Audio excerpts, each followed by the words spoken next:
The U.S. Navy's top officer has warned that Russian submarines are prowling the Atlantic Ocean at rates not seen since the end of the Cold War, and that China is beginning to increase its naval activity closer to American shores. Though there has certainly been an uptick in these activities, the available evidence points to the nature of those operations, rather than the exact number of ships as being the real source of concern. Chief of Naval Operations Admiral John Richardson explained his worries in an interview that Voice of America, or VOA, published on August 6, 2018. It's not the first time he has raised these concerns, and he had directed the Navy to reactivate the Second Fleet to oversee naval operations in the Northwest Atlantic in May 2018. That command will hold a formal establishment ceremony at Naval Station Norfolk on August 24, 2018. "We're talking about more Russian submarine activity than we've seen in 25 years, Richardson told VOA. "Even 5 years ago, we wouldn't have seen anything like this," he added regarding Chinese naval activity in the region. "There is no debate that Russia is making a very public push to reinvigorate its naval operations and conduct more routine patrols in the Atlantic and elsewhere. Russian President Vladimir Putin has made clear that the goal of this effort is, at least in part, is to enhance his country's nuclear deterrent capabilities." Russian Ministry of Defense urges Bore-class ballistic missile submarine Alexander Nevsky. A total of 102 voyages by surface ships and submarines are scheduled for this year, Putin said in May 2018. "It is essential to enhance the naval component of the strategic nuclear force. This will increase the role of the Navy in nuclear deterrence. The plan is also to have more ships and submarines patrolling with conventional standoff land attack cruise missiles in places where they could rush to intervene in support of the Kremlin's interests or in defense of its foreign partners. This would be an extension of the model Russia has applied in Syria, where Russian forces have demonstrated a variety of expeditionary capabilities and hybrid warfare concepts that were essential in keeping dictator Bashar al-Assad in power and allowing him to regain his footing. What's less clear is how ready and able the Russian Navy, especially its submarine forces, is to meet these objectives. For example, publicly available evidence suggests that the Kremlin has stepped up deterrent patrols with ballistic missile submarines in the Atlantic, but only by shifting resources and reducing those operations in the Pacific. There are real questions about whether the Kremlin has the manpower and other resources necessary to turn any surge in operations into a permanent routine. The Russians also would not have to increase their submarine activity very much for it to look impressive compared to what it was 25 years ago, based on the Navy's own reporting, according to the Federation of American Scientists. In 1993, Russia's Navy sent ballistic missile submarines on around 20 patrols and had cruise missile and attack boats make around 15 sorties. Even in 1989, Soviet submarine activity was half of what it was between 1983 and 1984 and was steadily trending downward. As of 2008, the Russian submarine force as a whole had been averaging approximately 20 sorties a year for a decade. If that number had doubled by 2018, it would indeed be a major increase since the end of the Cold War, but still less than the Soviet Navy's typical operating levels in the 1980s. "We watch all submarine activity," Secretary of Defense James Mattis told reporters on August 7, 2018, when asked about the reports. "I'm not concerned about it, but it's the exact nature of present Russian submarine operations that actually seems to have the U.S. military most concerned. In particular, the Kremlin has reportedly been deploying boats near undersea cables in the North Atlantic at an unprecedented rate. We are now seeing Russian underwater activity in the vicinity of undersea cables that I don't believe we have ever seen." U.S. Navy Rear Admiral Andrew Lennon, who serves as NATO's top submarine officer, revealed to The Washington Post in December 2017.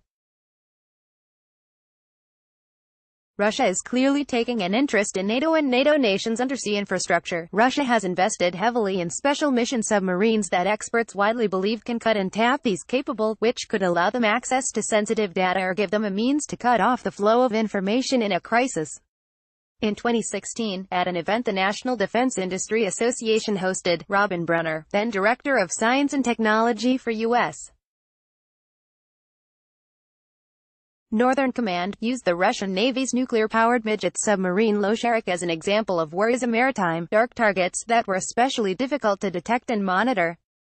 NORTHCOMA slide from a briefing that then Director of Science and Technology for U.S. Northern Command Robin Brunner gave in 2016 that shows an artist's conception of Losharik as an example of a maritime, dark target. The fear is that this boat, and others like it, might be able to operate close to American shores without anyone knowing, tapping cables, deploying sensors, or otherwise collecting intelligence. With the Kremlin investing heavily in long-range nuclear-powered and nuclear-armed torpedoes and unmanned underwater vehicles, there is a concern that even a small number of Russian submarines might be able to present an outsized and asymmetric threat in the North Atlantic. Similarly, the nature of Chinese naval activity in the Atlantic is particularly notable, rather than how many ships it sends there, at least at the moment. China is actively seeking to evolve from a regional power into a global one. The video below shows actual footage of Russia's Poseidon long-range, nuclear-armed torpedo, as well as computer-generated clips of how the Russians might employ it during an actual conflict. On top of that, unlike Russia, the country does appear to have the resources necessary to pursue its plans, at least in the near term. China is in the midst of a massive push to increase both the size and capabilities of the People's Liberation Army Navy plan, with the plans to add dozens of modern surface warships, including new destroyers and a fleet of supercarriers, as well as more nuclear and advanced diesel-electric submarines capable of longer-range operations. It is also rapidly expanding its own network of formal bases and agreements with foreign countries that allow its military ships to use their commercial ports. These will all enable it to conduct operations at will not just in the Atlantic but also in the Pacific, around Europe, off the coasts of Africa, and in the increasing strategic Arctic region. The plan is already ready and capable of operating worldwide, Admiral Richardson told VOA.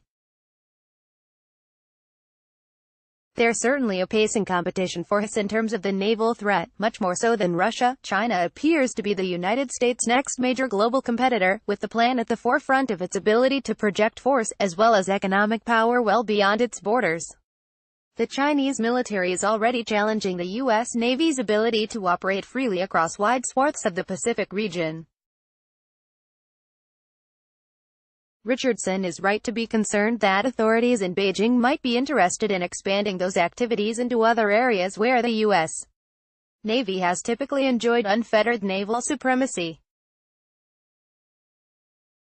That the plan is sending ships into the North Atlantic at all would seem to suggest it is looking to make its presence felt and sends a signal that, while these sorties might not be a direct challenge to the United States now, they could be in the near future.